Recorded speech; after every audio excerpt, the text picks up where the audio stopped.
You say sorry when someone bumps into you. You apologize for asking a question, for taking up space, for existing a little too loudly, and deep down you wonder, why can't I just stop? It happens in the smallest moments. You send a text and immediately follow it with sorry for bothering you. You raise your hand in a meeting and start with sorry. This might be a dumb question. Someone steps on your foot and the first word out of your mouth, sorry. It's automatic, reflexive, like breathing, and everyone around you says it's fine, that you're just being polite, but you know it's something else, something heavier. Here's what most people don't understand about over-apologizing. It's not about manners, it's about survival. Somewhere along the way, you learned that taking up space was dangerous. Maybe you grew up in a home where emotions were inconvenient, where your needs felt like burdens.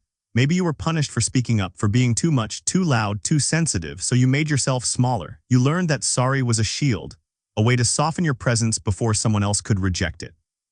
And it worked. People stopped getting upset, stopped pulling away, so you kept apologizing for everything, for nothing, until it became the language you spoke to the world. But here's the thing nobody tells you.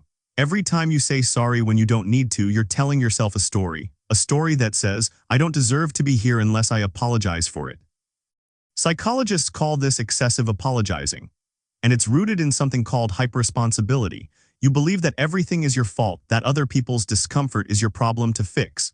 You walk into a room and immediately scan for tension, for signs that someone might be upset. And if they are, you assume it's because of you. It's exhausting because you're not just managing your own emotions, you're managing everyone else's too. And the worst part, it doesn't even work.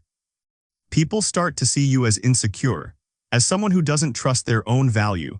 And the more you apologize, the more invisible you become, not because people don't care, but because you've taught them that you don't take up space, that you're not someone who demands to be seen. But here's what changes everything. You are not responsible for other people's emotions. Read that again. You are not too much. You're not a burden. You're not an inconvenience. You're a person with needs, with thoughts, with a voice that deserves to be heard without a disclaimer. And the moment you stop apologizing for your existence, everything shifts. You start to notice how often you were saying sorry for things that didn't need an apology, for sending an email, for having an opinion, for being human, and you replace it with something stronger. Instead of sorry to bother you, you say thank you for your time. Instead of sorry, I have a question, you say I have a question.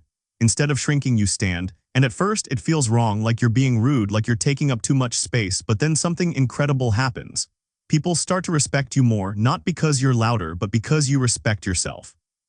The truth is, over-apologizing isn't kindness, it's self-erasure. And the people who truly care about you, they don't need you to shrink, they want to see you, all of you, without the apology, without the shield, just you, taking up the space you were always meant to fill. So the next time you catch yourself about to say sorry, pause, ask yourself, what am I really apologizing for? And if the answer is just for being yourself, don't, because you were never too much. The world just convinced you that you were. If this hit home, you're not alone.